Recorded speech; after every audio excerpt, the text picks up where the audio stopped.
एक और डाउट था फिज़िक्स का। फिज़िक्स आपका क्लास 12 चैप्टर नंबर 10 उसका वेव ऑप्टिक्स का। वेव ऑप्टिक्स है चैप्टर का नाम आपके। तो उसका एक काफ़ी फेमस क्वेश्चन है जो मोस्ट प्रोबेबली हर बार बोर्ड में पूछा जाता है। उसके ऊपर डाउट था यंग्स डबल स्लिट एक्सपेरिमेंट करके। यंग्स डबल स्लिट, मैं सिंगल स्लिट सिखा चुका था, ये डबल स्लिट एक्सपेरिमेंट करके उसका एक डेरिवेशन है, उसके ऊपर डाउट था। पहले हम सीख लेते हैं डबल स्लिट से इंटरफेरेंस कैसे होता है लाइट का, क्या होता है इंटरफेरेंस, कैसे होता है, वो सब हम एक ओवरव्यू ब्रीफ का ले लेते हैं। देखो सिंगल स्लिट तो आप सब जानते ही हैं, फिर भी एक बार जस्ट बात कर लेते हैं। फॉर एग्जांपल से ये एक आपका स्लिट है जिसको हम S1 बोल सकते हैं, जिसको बोलते हैं सिंगल स्लिट। सपोज़ यहाँ पे एक सोर्स ऑफ लाइट मैं रख देता हूँ, कोई बल्ब या कुछ भी रख देता हूँ। यहाँ से ऐसे एक ब्राइट सोर्स ऑफ लाइट रख देता हूँ, इधर मैं लिख देता हूँ सोर्स, ठीक है। यहाँ से लाइट आएगी, जैसे ही लाइट इसमें से पास होती है तो इस तरीके के वेव फ्रंट्स बनते हैं, आप जानते ही हैं। इसको बोलते हैं सिंगल स्लिट। ये प्रिंसिपल दिया था हाइजेंस ने, हाइजेंस प्रिंसिपल बोलते हैं इसको, Huygens principle of single slit. उसके बाद यंग ने दिया प्रिंसिपल ऑफ डबल स्लिट। अब इसी को मैं कंटिन्यू कर लेता हूँ, आपको ये थोड़ा बेसिक भी बता दिया मैंने। अब मान लो इस वेव फ्रंट के आगे मैंने एक और ऐसे स्क्रीन रखी जिसके अंदर दो स्लिट बना दिए हैं, मान लो। अब मैंने लिखे हैं S1 एंड S2, तो ये लाइट फर्दर इसमें से पास होगी, फर्दर इन दोनों स्लिट्स में से पास होगी।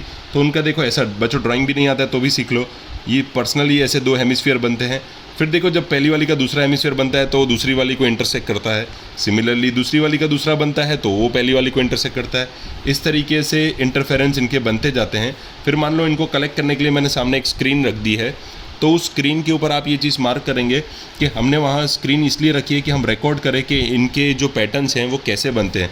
तो कभी यहाँ पे आपको इनके इंटरसेक्शन पॉइंट्स दिखेंगे, कभी आपको यहाँ पे इनकी ओवरलैपिंग दिखेगी। तो उनकी वजह से आपको डिफरेंट कलर्स ऑफ फ्रिंजेस मिलेंगे। कलर्स बोले तो कैसे, दो ही कलर्स मिलेंगे। एक मिलेगा डार्क, तो मैं उस डार्क को ऐसे शो कर देता हूँ। फिर मान लो ये लाइट जहाँ, ये वहाँ लाइट फ्रिंजेस होगी जिसको हम ब्राइट फ्रिंजेस बोलेंगे। तो वहाँ पे मैं कुछ नहीं कर रहा हूँ, ये जो जगह मैंने छोड़ी है दैट मीन्स ब्राइट फ्रिंज। यहाँ पे दोबारा मैं ब्राइट फ्रिंजेस की जगह छोड़ रहा हूँ, देखो देखो दोबारा डार्क, देखो दोबारा ब्राइट, दोबारा dark, bright sorry dark bright dark bright dark bright dark. इसको बोलते हैं पैटर्न जो आपने स्क्रीन पे रिकॉर्ड किया है, and this pattern is called together known as fringes. Fringes, और ये होता है लाइट के इस इंटरफेरेंस की वजह से। मैं वर्ड लिख देता हूँ, interference of light, interference of light. अब एक्चुअली ये फ्रिंजेस बनते कैसे हैं वो भी आधे बच्चों को नहीं मालूम होता है, मैं आपको वो भी एक बार बता दूं बच्चों। एकदम छोटा सा कंसेप्ट है, आप ध्यान से अच्छे से देखोगे तो समझ जाओगे। एक्चुअली होता ये है, जब एक वेव फ्रंट होता है, अगर वेव फ्रंट को हम नॉर्मल वेव की लैंग्वेज में ड्रॉ करूँ तो एक वेव ऐसी दिखती है, मानते हो नहीं मानते, एग्री करते हो कि नहीं। देखो ये एक नॉर्मल सी आपकी वेव दिखती है। जो उसका टॉप मोस्ट पार्ट होता है उसको तो आप सब जानते ही हो, बहुत बचपन से हम 9th स्टैंडर्ड से पढ़ते आए हैं, उसको बोलते हैं क्रेस्ट। जो उसका बॉटम मोस्ट हाईएस्ट पार्ट होता है उसको हम बोलते हैं ट्रफ, ठीक है। तो ऐसे बनती है एक वेव। मान लो ऐसी एक वेव है। अब मैं यहाँ पे एक थोड़ा डिफरेंस बिटवीन जैसा बना दूँ, यहाँ पे भी मैं ऐसी एक सेम वेव ले लेता हूँ, ये दूसरी मैंने ऐसी सेम वेव ले ली। अब मान लो ये एक वेव इस दूसरी वेव के साथ जब भी कोइंसाइड करती है तो दो टाइप के ही कलर मिलते हैं, तो दो टाइप से ही इनका इंटरसेक्शन पॉसिबल होता होगा। पहली पॉसिबिलिटी आपको ऐसी है, सामने जाके वो जिस वेव से ओवरलैप या इंटरसेक्ट होती है वो शायद इस टाइप की होती होगी। तो ये वेव देखो और ये वेव देखो, म्यूचुअली एकदम ऑपोजिट दिखती है। तो समझ लो अब मैं इनको अगर मर्ज कर दूँ तो क्या मैं ऐसा बोल सकता हूँ, ऐसा पैटर्न बनता होगा। देखो ये पहली वेव और उसके नीचे वाली दूसरी वेव, ये S1 स्लिट से बन के आई, मान लो ये S2 स्लिट से बन के आई, इनका हुआ इंटरफेरेंस, दोनों मिलके कुछ ऐसी बन गई। तो इसको हम बोलते हैं डिस्ट्रक्टिव वेव। क्या बोलते हैं, डिस्ट्रक्टिव वेव। मैंने आपको ये चीज़ भी पहले सिखाई हुई है, ये मैं आज आपको पूरा एक चैप्टर के ओवरव्यू के साथ यंग डबल स्लिट सिखा दूंगा। ज़रा सा ही डेरिवेशन करवाऊंगा, एकदम टू दी पॉइंट बात करेंगे और बड़े इजीली सिखा दूंगा। ये डिस्ट्रक्टिव वेव फ्रंट बोलते हैं इसको, क्योंकि यहाँ पे वेव्स जो है वो ओवरलैप ना करके इंटरसेक्ट कर रही है। ऐसे केस में आपको मिलेगी एक डार्क फ्रिंज, आपको मिलेगी एक डार्क फ्रिंज। अब इससे कोई भी क्वेश्चन उठ के आ जाएगा, डार्क फ्रिंज कैसे बनती है, इंटरफेरेंस क्या होता है, फ्रिंजेस कैसे कलर के दिखते हैं, कैसे बनते हैं, now you know everything. Sir talking about white fringes या तो फिर बोलो ब्राइट फ्रिंजेस, वो कैसे बनते हैं, वहाँ पे भी दूसरा एक वेव आता है, वो मान लो सेम पैटर्न का था ऐसा। अब सर ये दोनों जब ओवरलैप होते हैं, सपोज ये सिंगल स्लिट S1 और ये सेकंड स्लिट, यानी कि टोटल हो गए डबल स्लिट, दो S1 और S2 से आके दोनों इंटरसेक्ट हो गए, तो सर ये तो दोनों सेम ही फॉर्म के हैं, तो ये तो ओवरलैप कर जाएंगे। हाँ ओवरलैप कर जाएंगे बेटा, और इनका एम्पलीट्यूड हाई हो जाएगा, ये थोड़ी लंबी सी दिखने लगेंगी आपको इनका, इसको बोलते हैं amplitude. Height of the wave को बोला जाता है amplitude and length of the wave को बोला जाता है लैम्बडा, यानी कि वेव लेंथ। इसको मैं अच्छे से लिख देता हूँ, लैम्बडा वेव लेंथ। हम इसकी बात करने वाले हैं इसलिए मैंने ये टर्म बता दी है। इसको बोलते हैं एम्पलीट्यूड ए। तो एम्पलीट्यूड बढ़ जाता है जब दोनों सेम टाइप्स की वेव हो जाती है एक दूसरे के साथ इंटरसेक्ट, या तो बोलो ओवरलैप। ऐसी टाइप की इंटरफेरेंस को बोलते हैं कंस्ट्रक्टिव इंटरफेरेंस। कंस्ट्रक्टिव इंटरफेरेंस सिर्फ समझाने के लिए कर रहा हूँ, ये सब मैं पहले आपको समझा चुका हूँ। कंस्ट्रक्टिव वेव या कंस्ट्रक्टिव इंटरफेरेंस भी बोल सकते हैं आप इसे, इंटरफेरेंस। और इसके रिजल्ट में आपको मिलेगी एक ब्राइट फ्रिंज। इसके एज अ रिज़ल्ट आपको मिलेगी एक ब्राइट फ्रिंज। अब बात करते हैं डेरिवेशन की। इसी ड्राइंग को मैं थोड़ा अच्छे से आपको यहाँ पे ड्रॉ करके दिखाता हूँ और उसी के साथ आपको डेरिवेशन भी दिखाता हूँ। देखो, डेरिवेशन के साथ आपको ड्राइंग के साथ डेरिवेशन सिखा रहा हूँ, बड़े इजीली आप समझ जाओगे। देखो, अच्छे से ड्राइंग बनाना बच्चों, एग्जाम में उसके भी मार्क्स होते हैं। देखो, मैंने एक पहले आपके लिए मान लीजिए एक स्लिट बनाई, कुछ डिस्टेंस छोड़ा, एक और स्लिट बनाई। इस स्लिट को मैं बोल देता हूँ S1। उसके सेंटर पे एक पॉइंट बना लीजिए S1, जहाँ से सोर्स जाएगा। थोड़ा सा वीडियो को जूम मोड पे ले लीजिए ना प्लीज़। अब ये देखिए, यहाँ पे एक और मैं बना देता हूँ S2 स्लिट। अब ये दोनों की दोनों स्लिट बन गई। सामने मैं रख देता हूँ अपनी स्क्रीन। देखो बच्चों, इसके जैसा ही ड्राइंग दिख रहा होगा आपको, इसके जैसा सेम। आप मत दिल फ्रेंड। अभी S1 और S2। नाउ यहाँ पे मैं स्क्रीन के ऊपर एक पॉइंट ले लेता हूँ P। देखना बच्चों, कितना ईजी कर देता हूँ आप लोग के लिए। अब देखो, ये जो सेंटर पॉइंट है, उस सेंटर पॉइंट को यहाँ से हम यहाँ कनेक्ट कर देते हैं। ठीक है, इन दोनों स्लिट के बीच के डिस्टेंस को मैं मान लेता हूँ D। क्या मैं मान लेता हूँ D? एक्चुअली ये मैंने जो ये मार्क किया है वो आपको इस पॉइंट से लेके इस पॉइंट तक मार्क करना चाहिए, तो मैं इसको अच्छे से बना देता हूँ आप लोगों के लिए करेक्ट करके। एक स्लिट से लेके दूसरी स्लिट के बीच का डिस्टेंस है स्मॉल d। कितना डिस्टेंस है दोनों के बीच में बच्चों? Small d। अब ये जो हमारा ओरिजिन की तरफ की लाइन है, तो मैं ओरिजिन को रिप्रेजेंट कर देता हूँ with the letter alphabet O। इस पूरे डिस्टेंस को मैं मान लेता हूँ x। नाउ आप देख सकते हैं, अगर मैं पूरे डिस्टेंस को S1 से लेके S2 के बीच में D बोलता हूँ, और मैं इसको अगर आपको देख पाएँ तो S1 से एक ऐसी रेफरेंस लाइन बना रहा हूँ, वैसी एक रेफरेंस लाइन में बना देता हूँ S2 से। अब आप सब देख पा रहे होंगे, एक रेक्टेंगल टाइप का एक शेप बन गया है। अब अगर उसमें उसकी एक साइड पूरी D है तो सीधी बात है उसकी आधी साइड कितनी होगी? उसका हाफ। तो अगर ये पूरा D है तो ऑब्वियस सी बात है इतनी सी पार्ट कितना होगा? D/2। वापस बोल देता हूँ, ये पूरा D है तो ये आधा पार्ट क्या हो जाएगा बच्चों? D/2। तो वो D/2 तो इधर भी होगा, तो मैं इधर लिख रहा हूँ, वहाँ पे थोड़ा आपको पूरा मैसी दिखेगा इसलिए D/2। ठीक है, सेम इधर भी ये कितना हो गया? D/2। और अगर इन्हीं दोनों को जोड़ दिया जाए तो S1 से लेके S2 तक का डिस्टेंस हो गया D। एकदम सिंपल है, समझ में आ रहा है? अब सपोज S1 से आप ज्वाइन कर दो एक पॉइंट इस P तक। S1 से आपने ज्वाइन कर दिया एक पॉइंट P तक। ठीक है, सिमिलरली ऐसा ही आप करोगे S2 से भी, ऐसा ही आप करोगे S2 से भी। अब जो S1 से ज्वाइन किया आपने, उसको आप मान लेते हैं, आप बोल देते हो Y1। किसी को भी Y1 ले सकते हो बच्चों, किसी को भी Y2 ले सकते हो, उस पर कोई रिस्ट्रिक्शंस नहीं है आपको। बस आपको उस अकॉर्डिंग फिर आंसर मिलेगा, उससे कोई फ़र्क नहीं पड़ेगा। हाँ बच्चों, कि आप Y1 किसको लेते हो, Y2, अकॉर्डिंगली आपका आंसर आएगा। सपोज मैंने अभी ऊपर वाले को Y1 लिया है ना। Y1 मेरे लिए क्या है बच्चों? S1 से लेके P तक के डिस्टेंस को मैंने Y1 बोला है, और S2 से लेके स्लिट नंबर सेकंड से लेके P पॉइंट तक जो कि मैंने एक स्क्रीन पे लिया है, उस डिस्टेंस को मैंने बोल दिया है Y2। अब आप देखो, ये आपको एक ट्राइंगल दिख रहा होगा बच्चों। ये एक ट्राइंगल आपको चाहिए तो इधर नाम दे देता हूँ मैं M, और इधर एक नाम दे देते हैं N। अब देखो, ट्राइंगल है PS1M, PS1M, और दूसरा ट्राइंगल आपके सामने है PS2N। तो चलो बारी बारी से एक एक ट्राइंगल लेते हैं। आई होप आई एम क्लियर। एकदम बेसिक ट्रिग्नोमेट्री लगानी है, आपको चाहिए तो मैं आपके लिए इधर अलग से भी बना दूँ। ये मैंने बना दिया PS1M, और इसके ये हाइपोटेन्यूज का डिस्टेंस है Y1, यहाँ ऑब्वियसली 90 डिग्री है। ये मैंने यहाँ लिख रखा है, देखो बच्चों, ये पूरा डिस्टेंस P से लेके O तक का डिस्टेंस है X, जिसमें M से लेके O तक का डिस्टेंस है D/2। तो ऑब्वियसली कैलकुलेट कर लो, PM कितना होगा? पूरा माइनस आधा। तो ये पूरा कितना है? X, और आधा कितना है? D/2। तो लॉजिकली PM का डिस्टेंस कितना है? तो कि पूरे PO से आप MO को माइनस कर दो। पूरा PO था X, MO है आपका D/2, X माइनस D/2, इतना है आपका डिस्टेंस। तो अभी हम जैसे ही नॉर्मली पाइथागोरस का फॉर्मूला जानते हैं, हाइपोटेन्यूज का square is equal to sum of rest of two side का स्क्वायर। तो चलो उसी को करते हैं। वन मोर थिंग, जब रेस्ट टू साइड का स्क्वायर करने जाओगे तो ये जो स्लिट्स आपने बनाई है उसका स्क्रीन तक का डिस्टेंस होता है कैपिटल D। रिमेंबर ये चीज़, कैपिटल D।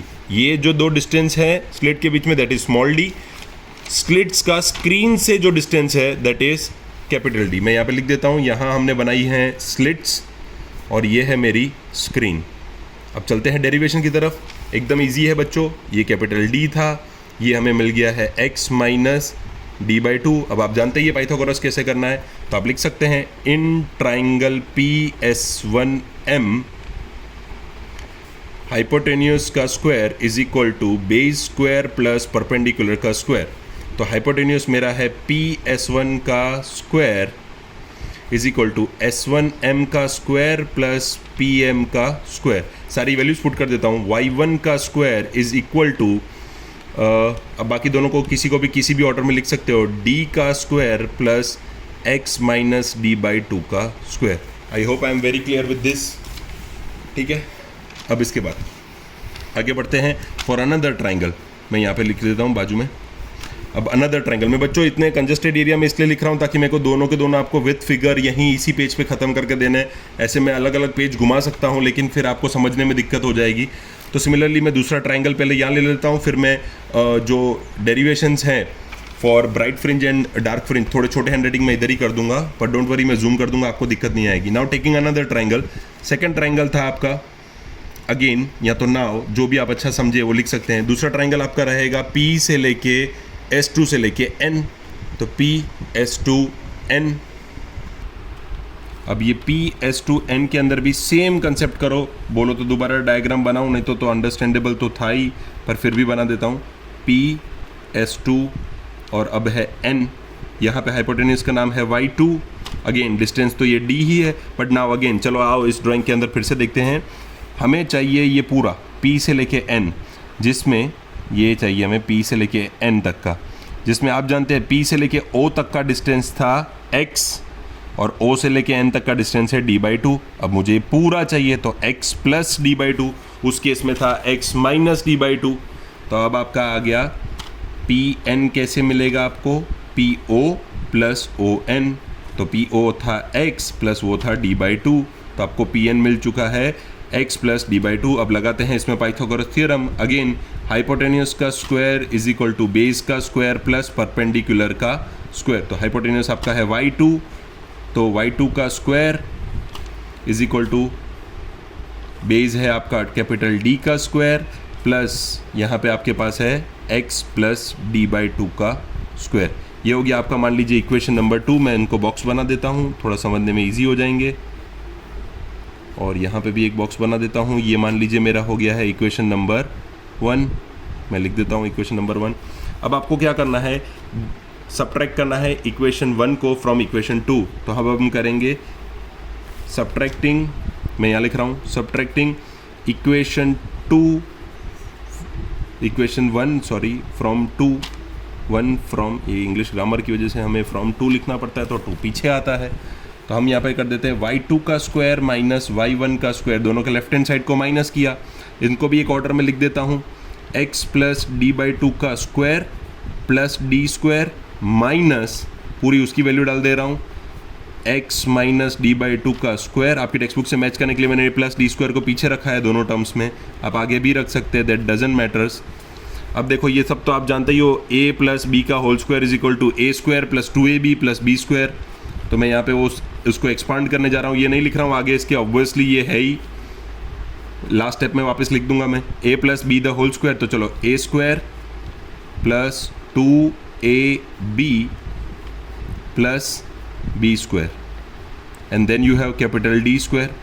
सिमिलरली माइनस का साइन अंदर भी वापस same, a minus B the whole square, तो a square minus 2ab plus b square. Again plus में कैपिटल D स्क्वायर तो है ही, ठीक है। थोड़ा इसको जूम कर लीजिए ना, बस, थैंक यू। अब आप वापस इसको सॉल्व कर लीजिए। देखिए a square plus 2xd upon of course 2 plus यहाँ पे है d square upon 4 plus d square minus x square minus 2xd upon 2 plus d square upon 4 plus capital D square. अब इस ब्रैकेट को अगर माइनस को ओपन करता हूँ तो सबकी साइन चेंज हो जाएगी। यहाँ पे आप एक कुछ चीज़ें देख पाएंगे, ये टू कट हो रहे हैं, ये टू और ये टू कट हो रहे हैं, जो कट हो रहा है उसको कट ही दो। X square plus X D plus D square by 4 plus capital D square. अब देखो माइनस लगेगा तो ये प्लस माइनस हो जाएगा, ये माइनस प्लस हो जाएगा, एक्स डी माइनस प्लस ये माइनस हो जाएगा D square by 4 and again minus plus ये भी माइनस हो जाएगा D square. Now again you can see plus minus D square minus X square plus D square by 4 minus D square by 4। Ultimately आपके पास बच गया है X D plus X D. तो ये सब किसके इक्वेशन आ रहे हैं? अब मैं लिख रहा हूँ y2 का स्क्वायर माइनस y1 का स्क्वायर, वो मुझे मिल चुका है कितना? xd plus xd। तो y2 का स्क्वायर माइनस y1 का स्क्वायर इज इक्वल टू मुझे मिला है 2xd। ये एक सिंपल सा आपको आई गेस याद रहेगा, 2xd। इतना सा मुझे एक इक्वेशन मिला है y2 स्क्वायर माइनस y1। अब बच्चों जैसे यहाँ पे एक फॉर्मूला लगाया था a plus B the whole square is equal to A square plus 2ab plus B square, तो वैसे ही आप ये भी जानते ही होंगे। ये देखो a square minus B square, वो वाला फॉर्मूला नहीं बच्चों, A square minus 2ab plus B square नहीं, पर इसी का एक और अल्टरनेट भी होता है, आप जानते ही होंगे, A square minus B square. उसके लिए आपको लगता है a plus B A minus B, क्योंकि हमने जो यहाँ फॉर्मूला लगाया है वो है होल स्क्वायर का, A minus B the whole square का। ये होल स्क्वायर नहीं है, ये इंडिविजुअल का स्क्वायर है, ए स्क्वायर माइनस बी स्क्वायर। तो उसका फॉर्मूला कैसा होता है? ए plus B A minus B. तो इधर भी देखो आपके पास क्या है, y2 square minus y1 square, मतलब y2 मेरा a है, y1 मेरा b है। तो क्या मैं इसको ऐसा लिख सकता हूँ, y2 plus y1 y2 minus y1 is equal to 2xd। लिख सकता हूँ? नहीं लिख सकता। अब इसमें अगर सपोज इसको मैं सब्जेक्ट बनाता हूँ तो ऑफकोर्स ये कहाँ चला जाएगा? डिवाइड में, क्योंकि ये दोनों अभी किस में है? मल्टीप्लाई में। ये दोनों है मल्टीप्लाई में, तो ये सामने कहाँ चला जाएगा? डिवाइड में। तो मैं इसको एक न्यू पेज पे आपके सामने लिखता हूँ, y2 पूरा इक्वेशन ही वापस लिख देता हूँ आपके सामने। हमें ऐसा मिला है y2 plus y1 into y2 minus y1 is equal to 2xd। मैं आपको एक बार वापस दिखा देता हूँ पीछे cross, y2 plus y1 into y2 minus y1, y2 plus y1 into y2 minus y1 is equal to 2xd। ठीक है, अब यहाँ से कंटिन्यू करते हैं। इसमें आपको इसको सब्जेक्ट बना के चलना है बच्चों। तो अगर इसको सब्जेक्ट बनाता हूँ तो y2 minus y1 is equal to 2xd upon ये वाला डिवाइड में चला जाएगा, तो ये हो जाएगा y2 प्लस y1। ये है मेरा major equation for Young's double slit experiment for 2 slits. पर यहाँ ख़त्म नहीं होता, अब आता है interference for bright light and dark light. थोड़ा आप जूम कर दीजिए। अब मैं आपको दोनों इक्वेशन बता देता हूँ। फॉर ब्राइट लाइट केस, उसको केसेस बोला जाता है बच्चों, केसेस। तो केसेस में केस नंबर 1 आता है, केस नंबर 1 आता है फॉर ब्राइट लाइट। तो फॉर ब्राइट लाइट आपको एक छोटी सी चीज़ याद रखनी पड़ेगी कि फॉर ब्राइट लाइट इक्वेशन होता है एन लैम्बडा, यानी कि y2 माइनस y1 की एक वैल्यू फिक्स होती है एन लैम्बडा। इसी तरीके से मैं अगर इसी के बाजू में आपको इजीली मेमोराइज कराने के लिए केस 2 भी लिख दूँ तो जल्दी जल्दी साथ साथ लर्न कर पाओगे। फॉर डार्क फ्रिंजेस भी बोल सकते हो, लाइट्स भी बोल सकते हो। लाइट से ही फ्रिंजेस बनेंगी आपकी। फ्रिंजेस आपको स्क्रीन पे दिखेगी, देखो एक तरफ मैंने लाइट लिखा है, एक तरफ मैंने फ्रिंजेस लिखा है। दोनों का मतलब कैसा है कि लाइट जब स्क्रीन पे पड़ेगी, लाइट जब आपकी स्क्रीन पे पड़ेगी तो वो आपको शो होगी in the pattern of dark and bright bands, जिनको हम बोलते हैं फ्रिंजेस। तो मैंने दोनों बातें लिख दी है, जिसको जो याद रहे। सिमिलरली डार्क के केस में वो हो जाएगा y2 minus y1 is equal to 2n plus 1 lambda by 2। ये पहले आपको बच्चों 2 चीज़ें याद करनी है एनी हाउ, फिर इनके डेरिवेशन आपको ऑटोमेटिकली याद हो जाएंगे। ये आपको याद रखने हैं, ये उनके इक्वेशन है जो यंग ने दिए थे। अब आपको क्या करना है, y2 माइनस y1 की जो वैल्यू आपको ब्राइट में मिली है वो उसे भी इक्वेशन 1 में डालना है। जो y2 माइनस y1 की वैल्यू फॉर डार्क फ्रिंजेस है उसे भी इक्वेशन 1 में डालना है। जब इसे इक्वेशन 1 में डालोगे तो आपको इक्वेशन मिलेगा फॉर डार्क फ्रिंजेस, जब इसे इसमें डालोगे तब आपको इक्वेशन मिलेगा फॉर ब्राइट फ्रिंजेस। सो चलो अभी ट्राई करके देखते हैं। देखो y2 माइनस y1 की वैल्यू पुट करनी है n लैम्बडा इसके अंदर, तो चलो पुट करके देखते हैं।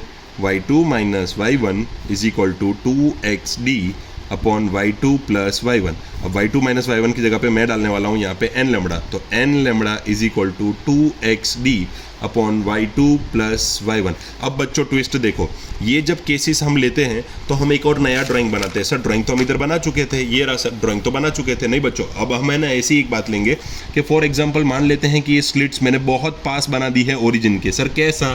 देखो मैं आपको उसकी ड्राइंग सिखाऊं। ये आपकी S1, ये आपकी S2, यहाँ पे मान लो आपने बनाई है स्क्रीन। अब आपकी S1 का ये जो पॉइंट है वो P पॉइंट मैं सपोज़ यहाँ ले लेता हूँ, यहाँ पे P पॉइंट।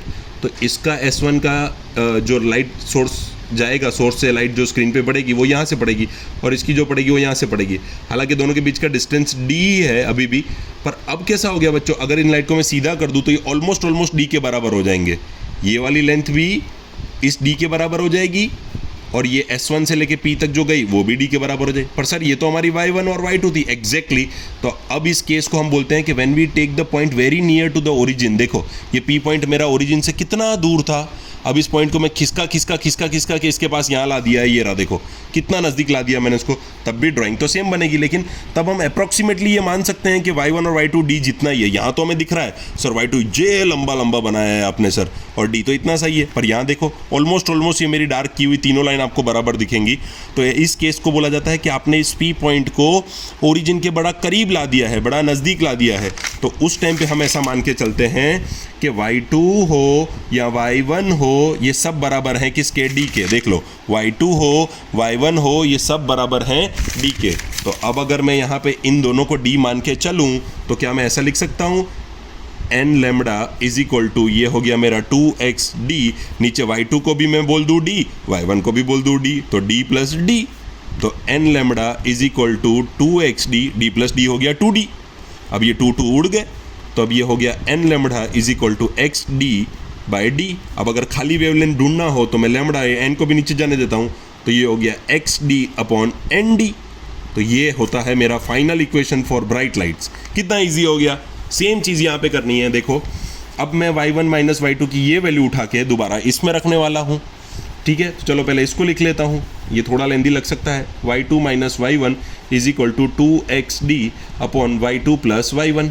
अब y2 माइनस y1 की जगह पे मैं उठा के रखने वाला हूँ y2 माइनस y1 की ये वैल्यू इधर। तो मैं यहाँ लिख रहा हूँ ये value 2n plus 1 into lambda by 2 is equal to 2xd upon y2 plus y1। दोबारा मैंने आपको बताया हम दोनों y1 और y2 को लेने वाले हैं इन दोनों को d के बराबर पे। मैं वापस वो स्टेप नहीं लिख रहा हूँ, या तो फिर लिख दूँ, फिर बोलेंगे सर ये हम तो भूल गए थे। अब इन दोनों को यहाँ पे y1 और y2 को d रखना है, तो 2n plus 1 lambda by 2 is equal to 2xd। अब मेरा y2 भी हो गया है d, y1 भी हो गया है d, तो मैं नीचे लिख देता हूँ d plus d। Again 2n plus 1 lambda by 2 is equal to 2xd upon 2d। अब ये 2 उड़ा देता हूँ मैं। अब मेरे पास बचता है 2n plus 1 lambda by 2 is equal to xd upon d। अब ये डिवाइड वाला 2 जो है मैं मल्टीप्लाई में जाने देता हूँ, इक्वल टू के उस तरफ जाके वो मल्टीप्लाई हो जाएगा। तो 2n plus 1 into lambda is equal to 2xd upon d। अब मैंने इस तरफ खाली क्या ढूंढा था, वेवलेंथ, तो इस तरफ भी मुझे खाली क्या चाहिए, वेवलेंथ। तो ये तो इसके साथ मल्टीप्लाई में है, तो ऑफकोर्स जाएगा नीचे, तो क्या हो जाएगा, डिवाइड, ये यहाँ चला जाएगा। तो ये हो जाएगा 2xd upon 2n plus 1 into d। कितना सिंपल था। ये हो गया यंग के डबल स्लिट के interference of light for the dark fringes का इक्वेशन। ये हो गया case 1 for the bright fringes. बस आपको ये याद रखना है कि ब्राइट फ्रिंजेस के लिए इक्वेशन रहता है n लैम्बडा, डार्क फ्रिंजेस के लिए इक्वेशन रहता है 2n प्लस 1 लैम्बडा बाई 2। ये था final equation for young double slit. ये उसके थे 2 केसेस, और ये थे कुछ इंटरफेरेंस ऑफ लाइट के बारे में, ये था उसका ड्राइंग। आई होप आप सबको समझ में आ गया होगा। कोई डाउट है तो आप कमेंट सेक्शन में पूछ लेना। Thank you.